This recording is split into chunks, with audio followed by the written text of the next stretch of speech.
Hey, Ma, where's the meatloaf? Well, apparently it's not in Houston, and the Astros got swept by the Yankees, and now they're in Arlington already, probably getting ready to take on the Texas Rangers, who are in second place or third place if you're technically talking. But what are they going to do? Is it road sweet road? Are they just kryptonite at home for them? They can't win a game at home. We'll talk about this and so much more on today's Labor Day edition of Locked On Astros. Alvarez, it's a high drive, center field. Beer leans back. This game is turned upside down. There's the runner, fly ball down the right field line. Tucker comes on. Kyle Tucker. This time they finish the job. Hello and welcome to Locked On Astros, your daily Astros podcast. Here are your hosts, Eric the Man Huysman and Brett H-Town Wheelhouse Chancey.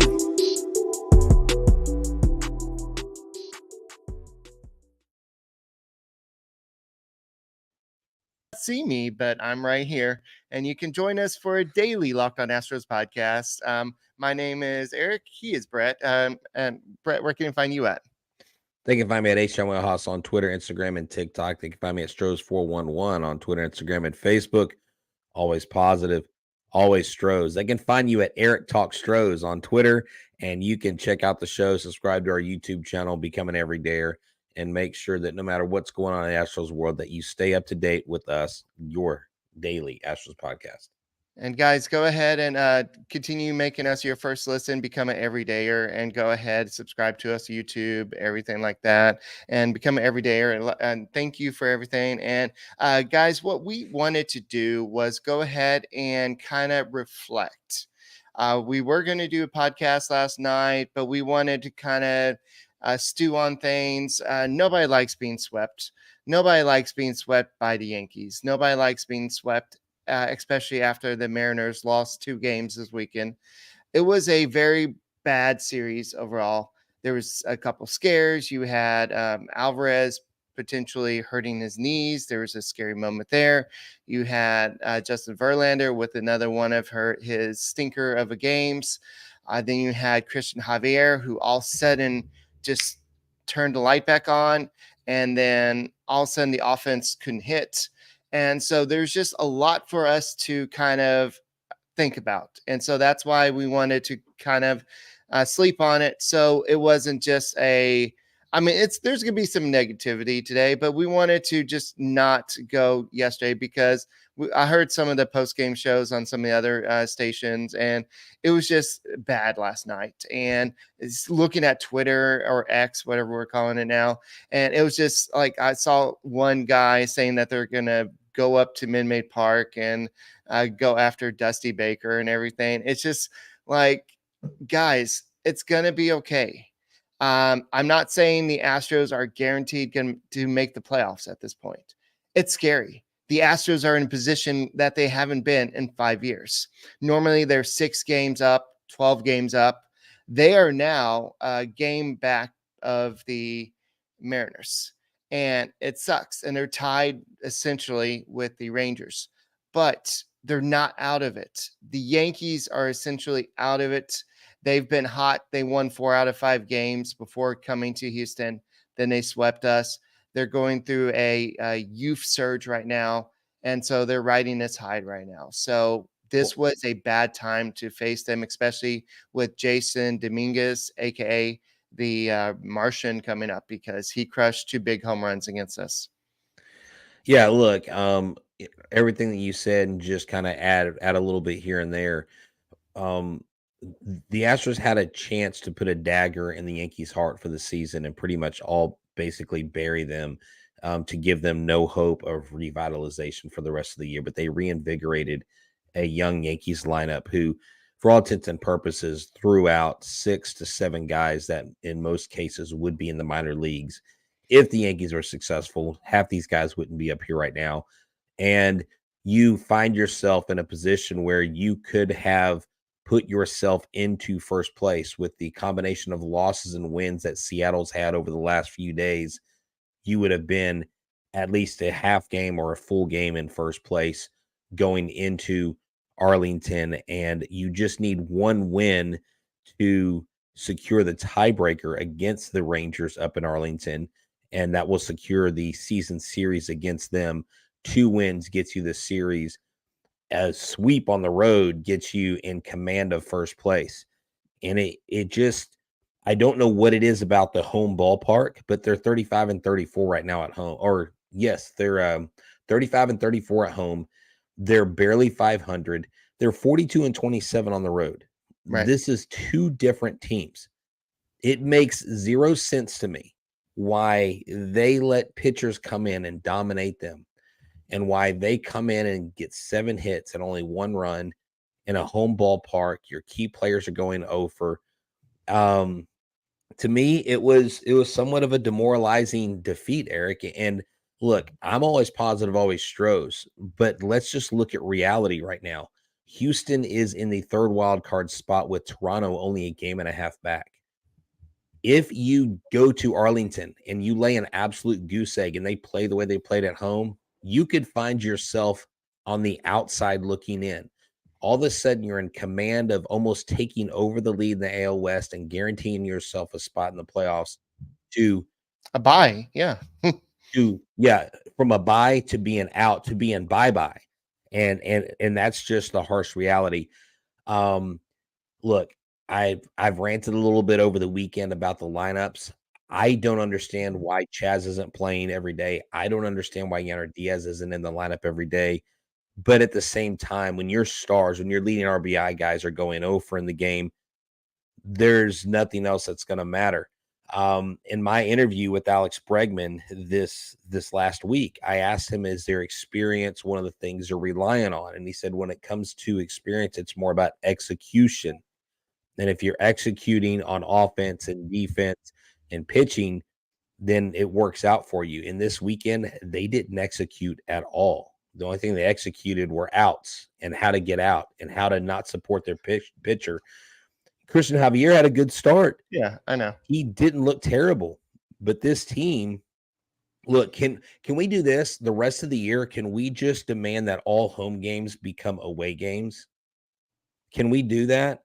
And Just switch jerseys. I think they've done that before. On the road, they wore their home jerseys on the road, and to kind of change. Well, my thing is, no, I'm just like, you know what? Give everybody refunds on their tickets at Minute Maid, and all remaining games for the Astros are going to be on the road. They're just going to live on the road because apparently be at home is a bad thing. Jim Crane's going to be I don't know. No. Yeah, I know he lacks the revenue, but if he wants another title, he better tell his team to get their head out of the rear ends when they're at home, because that's basically what's going on. They are a totally different team at home than they are on the road. Eric, they just set a record for 5 games for hits and runs scored.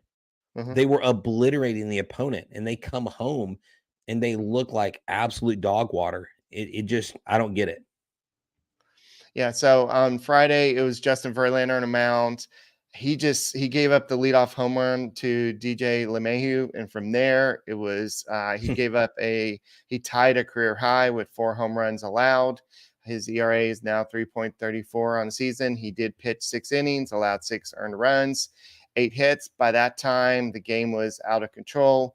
The Astros only scored 2 runs in that game, so that was a 6-2 loss. Only 4 hits in that game for the Houston Astros. On Saturday, Hunter Brown looked good at the beginning in the first inning, but then he started falling apart in the second and third inning. He only lasted 4 innings, 5 hits, 3 earned runs, 5 runs overall, 4 walks, 5 strikeouts. His ERA is now at 4.53 on the season. So that game, ironically, was close, 5-4. The Astros did come back and get closer, but unfortunately, they even had a lead at one point, but a 4-3 lead. And then the Yankees took the lead back in the 5th inning. But then we had the situation later on we'll talk about with McCormick and Singleton that we'll talk about a little bit later. So that game, that was the only really close game in the whole series. And then yesterday's game was kind of weird because it was close. Cristian Javier pitched a great game. until the like 5 innings, he looked like the old Cristian Javier. He was dominating, striking out the Yankees left and right. I think he retired the 15 of the first 16 Yankees he faced, but then he hit the sixth inning. And then you had that ball that got by Dubon and Alvarez. Alvarez looked like he got his cleat stuck, and it looked like it buckled his knees a little bit. And but he gave up that home run to Jason Dominguez then. And then, but overall, he had a good start, 6 innings, 4 hits, 3 earned runs, 8 strikeouts. So, but that game was won by the Yankees 6-1. The only close game in the series was Saturday's game. And so it just was frustrating to see that you had this opportunity to fix something and you didn't fix it. And it just kind of like, maybe if you have opportunity to fix maybe some hair loss, maybe you could do that with Nutrafol. Yeah, well, I really wish that it was something as easy as taking a pill for the Astros and fixing their issues there. But let me tell you about Nutrafol. It is the #1 dermatologist recommended hair growth supplement, clinically shown to improve your hair growth, visible thickness, and visible scalp coverage. Nutrafol's hair growth supplement uses physician formulated natural science-backed ingredients. This drug-free technology provides consistent, reliable results without compromising your sexual health. So go to Nutrafol.com/men to take their hair health wellness quiz.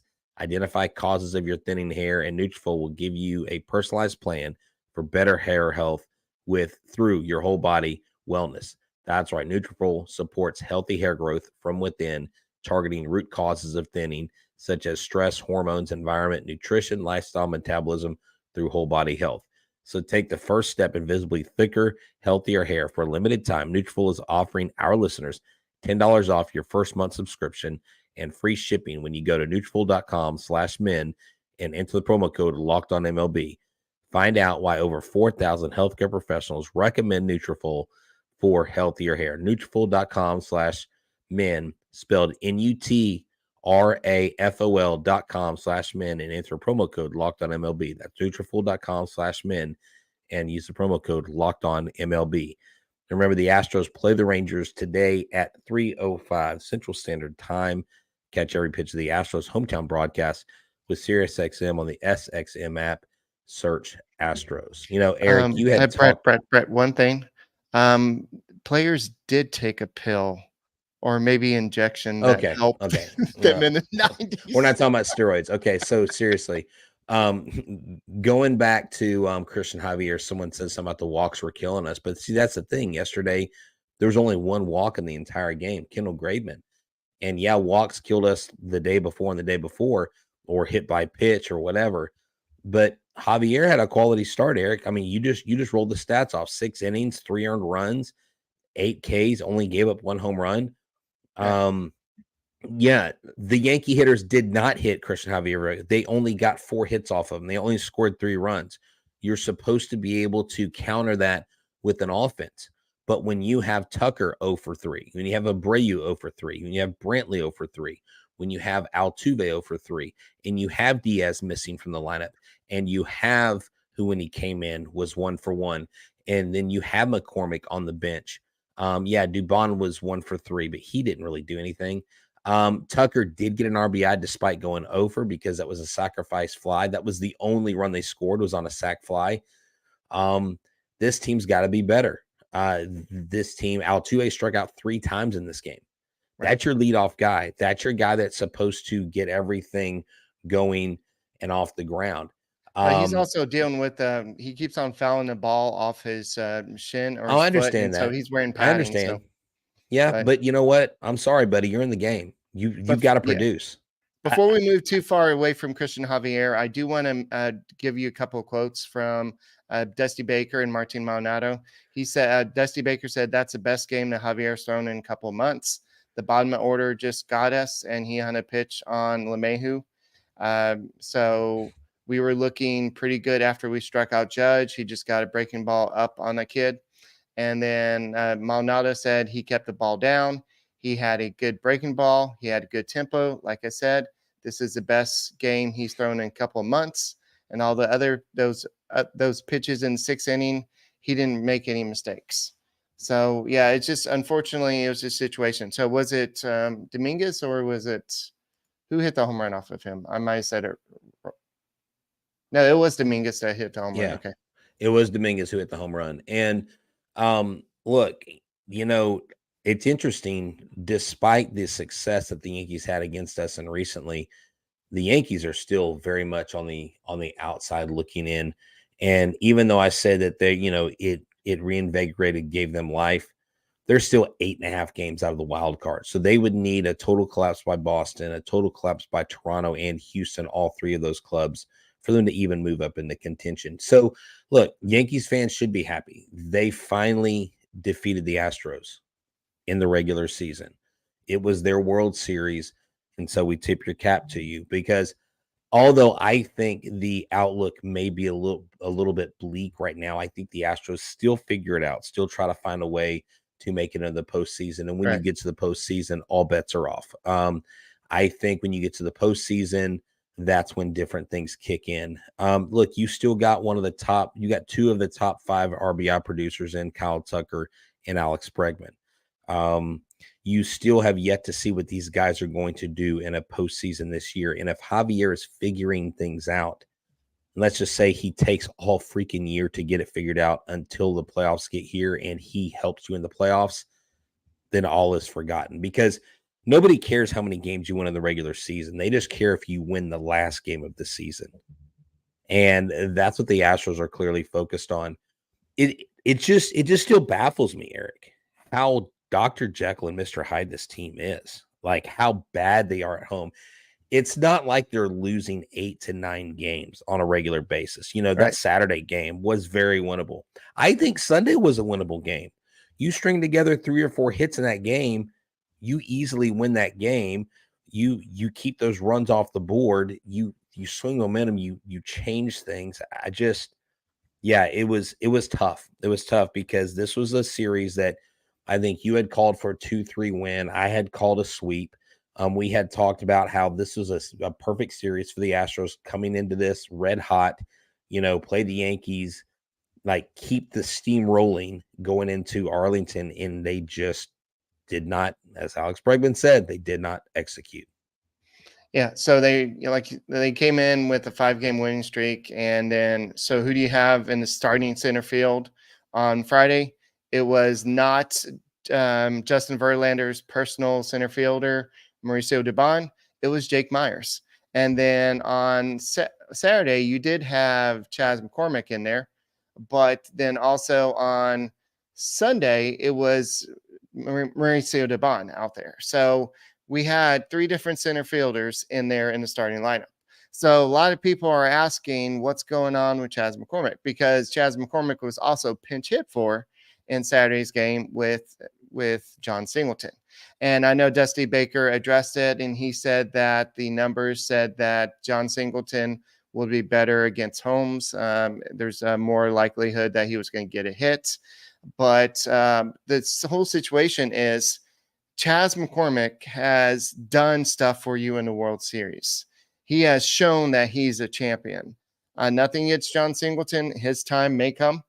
But you know what you have. I don't care what the matchups say. And a 5-4 game, stick with your guy. Stick with the guy that you need to be. And so this is what he had to say about it. I'm waiting for it to reload. But this is what Dusty Baker had to say. And let me go and just run this. I got you. Oh, go ahead. Thoughts by Dusty. It depends on what I need. If you need defense, if I need an arm, if I need a bat, it depends on who's pitching. Depends on the stadium. Depends on how the guy is doing. I mean, it's easy if you have Julio Rodriguez. You just put him out there in center field. Each one brings something different to the table, plus and minuses. This has been a tough situation. And also to keep them sharp and us to win and be productive. It's not an easy thing. It's not easy at all, but it's part of my job. So guys, I want to introduce Mauricio Dubon from Capital Christian High School, the arm. And then Chas McCormick from Millersville University, the offense. And then Jake Myers from the University of Nebraska, the defense. There you go. That is Dusty Baker's options for center fielders. Let me tell you, I think it's look, going back to Dusty's own words, Mauricio Dubon is Justin Verlander's personal center fielder. And to add to the thoughts by Dusty this weekend, he was asked when Mauricio Dubon was not in center field for Justin Verlander. They said, we thought basically Justin Verlander had a center fielder in Mauricio Dubon. And he said, I don't have certain position players for certain pitchers. I have guys who fit in different situations, and it's a tough job. And so, no, I don't have a center fielder for each pitcher. And I'm like, you just said that. You said that last year. You've said that this year. And now you're not running out Chas, one of your best offensive players right now. Look, Chaz's arm isn't great. His arm in center field is really not that great. We don't have a center fielder with a cannon. We just simply don't. If we could take Pedro Leon's arm and put it on one of the bodies of any of those guys out there, that would be ideal. But the fact that he says, if I had Julio Rodriguez, I would just run him out there. Like, I'm sorry, Dusty. I don't need as a player to hear you talk about how some other team has a center fielder that is good both defensively and offensively, and you can depend on him. But the reason you don't depend on me is because I'm not dependable. That to me is what that says. And look, Dusty's the ultimate player manager. Dusty is the guy who is going to back his players and has his players' support. But at the end of the day, I think the messaging is lost. I think somebody really needs to coach Dusty, I'm sorry, on what to say and when to say it. I think he says too much. And a lot of times it's just like, wow, I can't believe he said that. But look, if you're into fantasy sports and you want to go with a really cool app, there's a Sleeper app. Get up to $100 match on your first deposit on your mobile device, sleeper.com/promo/locked on. Look, I was playing Sleeper this weekend. I loved it. You can get a group together. You can get friends together on it, and all the things you want to do with Sleeper. You can look into props. You can do a 3 or 4 way bet with one game on home runs, strikeouts, stolen bases, total bases. And what's great is you win 100 times the money that you put in. I mean, and the payouts are excellent. You can use the promo code Locked On and you'll get a $100 match on your first deposit. Terms and conditions do apply. Make sure that you go in there and just select today's game. Select the Astros and Rangers game. And how many hits do you think Jose Altuve will get? How many strikeouts do you think that JP France will record in Arlington? There's so many things you can do. So go to Sleeper today. Use a promo code Locked On, and you'll get a match on your first deposit. Let them know that Locked On Astros sent you.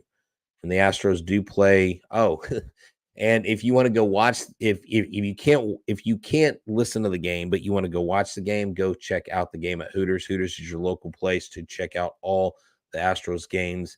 They got great wings, great brew. They have specials Monday through Friday. They have happy hour from 7 p.m., from 2 to 7 p.m., and then 10 p.m. to close.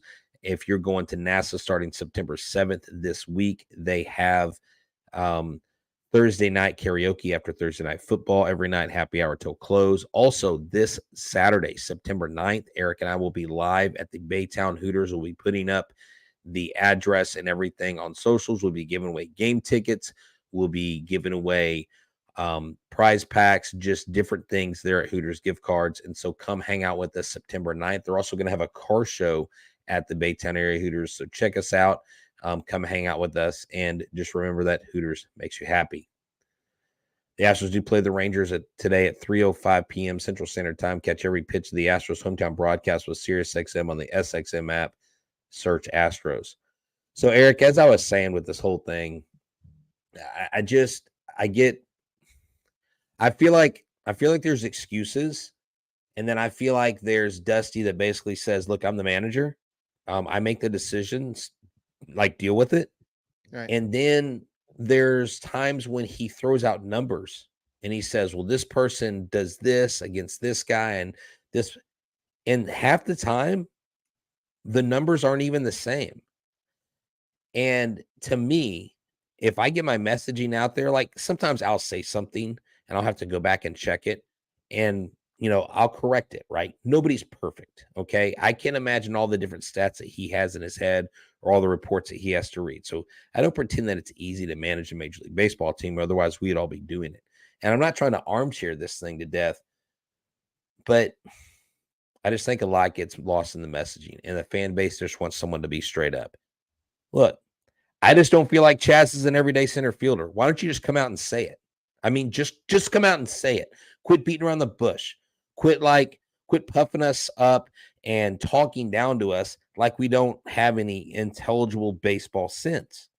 If Chas is not your starter and you're not convinced that he's not your starter, then just say it. You know what? Chas is a great guy. He's made great contributions, but I just don't feel confident putting him in there every single game. That is really what it's all about right now. And right now, you should be about putting the most optimal lineup every single game. Why? Because you're an absolute dogfight, unlike any other. And this is how it appears, Dusty, that you're too damn comfortable. That's how it appears. It appears that you don't care. And it appears that you're just like, things are just going to work out for us. And that is the pulse of the fan base. I'm not the only one saying that, but I'm the one with the mic, and I'm going to be the voice of the people right now. The people are pissed off. The people are not happy, and they think that there is no real gumption, there is no fire, and there is no drive behind this team because of the inconsistencies. So there you go, folks. I said it for you. All right. So this is like a Twilight series right now. You have the people that are for Dusty. He has won all these games. He's a Hall of Famer. You've got to trust that he's going to get you to where you need to be. Then you have the guys that are the people that are like, well, he's not making right decisions and all this. So it's out of our control, honestly. I mean, we can talk about it all we want, but this is from Patrick Crichton. He says that Chas McCormick's 874 OPS would be third among MLB center fielders if he had enough ABs to qualify.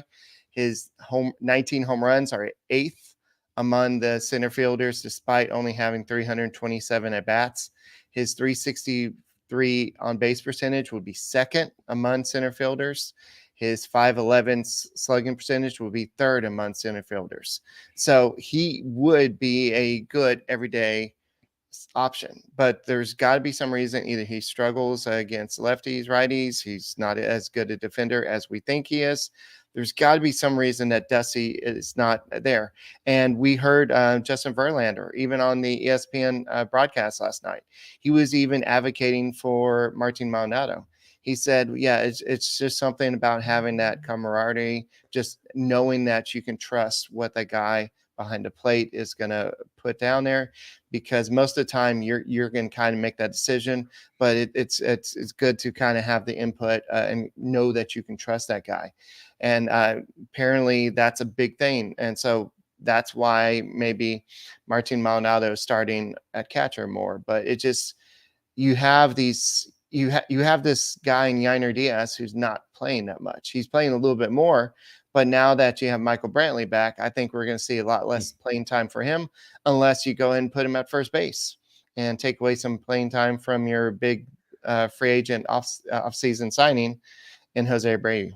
Well, you would hope that with JP France on the mound, you would see Yainer Diaz out there behind the plate, because it is a day game after a night game. So Martin needs his rest. And I understand that. And I've been talking about that all season with what Justin Verlander is saying. And that's why he's in there. And I get that. But you've got to find a way to get Diaz in that lineup. You've got to find a way to keep Chas in the lineup. And look, Dubon's big error this weekend turned the game around for the Yankees in their favor. Defensively, they just weren't as sharp. And so it just seemed like one domino fell after another, and they didn't fall the Astros' way.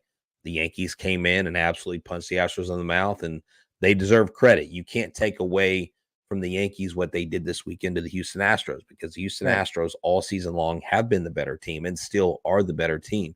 But at the end of the day, it's about execution, and they've got to execute. And I just think the best lineup today, you've got to have Diaz in there. You've got to have McCormick in there. There's no reason McCormick sits today. The McCormick sits today. It's absolute criminal. I don't know if you saw this. Chaz's brother was going on Twitter. Evan Gaddis was going on Twitter. I mean, there were people like Chaz had defenders. You know, the Chaz Trump guys were after it anyways, but man, his brother, Sean McCormick, was like, he was vocal this weekend. He was not happy about that. So look, man, 77-61, third in the AL West. It's not all lost, but gosh dang it. The Astros have had so many opportunities, Eric, to be the ones right there, to be the ones that are in command, in owning their own destiny. And right now they're just simply not. Them and the Rangers are tied, but essentially the Rangers have them in second place right now. You should be in first place. This is not good. All right, so we are about to face the silver boot thing. I think for years that has been whatever. It is what it is. But I think for the first time, the silver boot matters. And I know that looking at today's game and the next two games after this, it's going to be critical. The Astros have got to win this. They've got to go out there and just sweep. I know that we said that the Astros were going to take care of the Yankees.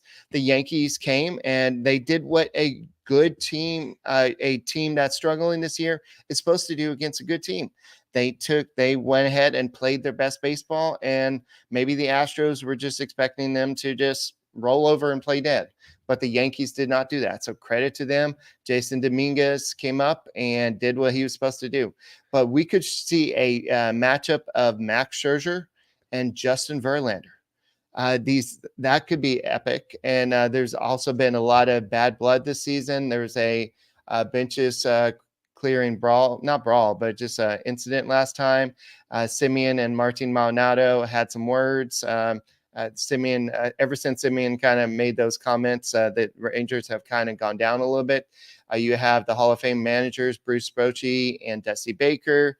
They have a long history. Then you have a lot of great players. You have Bregman, Altuve, Alvarez, Tucker.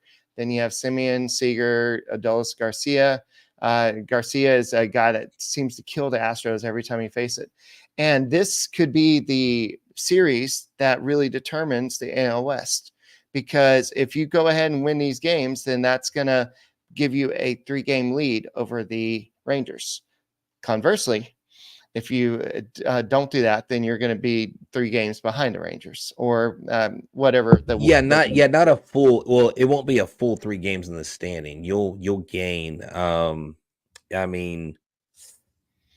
If we lose 3 games, yes, it will be 3 games behind them. Okay, so we need this one today. Okay, we need one game. You win one game, you win the tiebreaker. Okay, if you win the series, you keep the Rangers behind you, but you have to keeping them behind you because they can still catch you. And I think even more key than this series are 7 of the last 10 games. The Rangers and the Mariners are going into an all-out war over the AL West. It sure would be nice to have the Astros put themselves squarely in front of both of these teams prior to that happening. Then they would be kind of, they would have to sit back and hopefully you would get the Rangers to upset the Mariners in that length of time. Then the Astros could be on top of the Rangers if there were a tiebreaker, because Seattle's absolutely owned us in the regular season. So at the end of the day, they just got to go out there and take care of business. Martin Maldonado said it. They've got to put it behind them. Other players said it. We got to put it behind us. We've got to go out there. And if anybody's going to be ready, it's going to be this team. Go out there and execute against the Rangers. Keep Adolis Garcia, who's swinging a hot bat, in the yard. Keep Seager in the yard.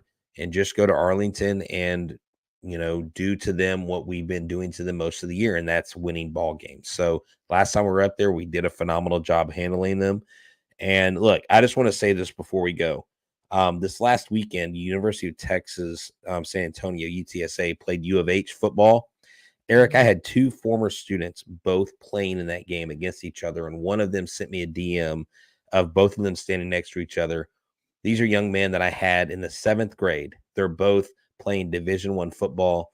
Jake Sock for the U of H Cougars, is freshman quarterback, and Ty Leonard, who is last year was a conference all freshman for UTSA. So I just want to say thanks to those guys. Send them a shout out. Thanks for looking up your old teacher. And that's always a great aspect of teaching senior students do great things down the road. So continued success, guys. All right, so in today's game, we haven't really talked much about it. I mean, we talked about the series, but JP France will be on the mound versus Andrew Heaney. So this would be a great matchup. JP France rebounded from his terrible outing, and he's been one of the Astros' more reliable pitchers outside of that one game. So we'll see what happens. And guys, we have 119 people, and we have a lot of people that watch this afterwards. Please give us a like and go and make sure you become an everyday or somebody that listens to our podcast every day. Go and subscribe to us on YouTube. Go and make us your first listen on Apple, Odyssey, Spotify. And don't forget, if you're on the way to Arlington, I'm really envious of this. I would love to be making that trip. I got to be back at school tomorrow, and that's a long drive back. But if you're not going to get there quite on time and you can't catch it on the radio, if you have Sirius XM, just go ahead and download the app and the SXM app and just search Astros. You can hear all the play-by-play coverage. So my name is Eric Huysman. You can find me on Twitter at Eric Talk Stros. You can find Brett at H-Town Wheelhouse, and we are the Locked On Astros podcast. And we'll be, win or loss, we'll go and do a show after every game, even if it's next day. We needed some time to kind of reflect and think about what we're going to say. And we're not overly concerned, but the Astros need to start taking it seriously, because the Mariners and Rangers are good teams. So this isn't 2022 or 2021 anymore. You don't have this big lead. You got to go out there and win every game, and that's what the Astros need to do. All right, see y'all later. Go Astros. No comments?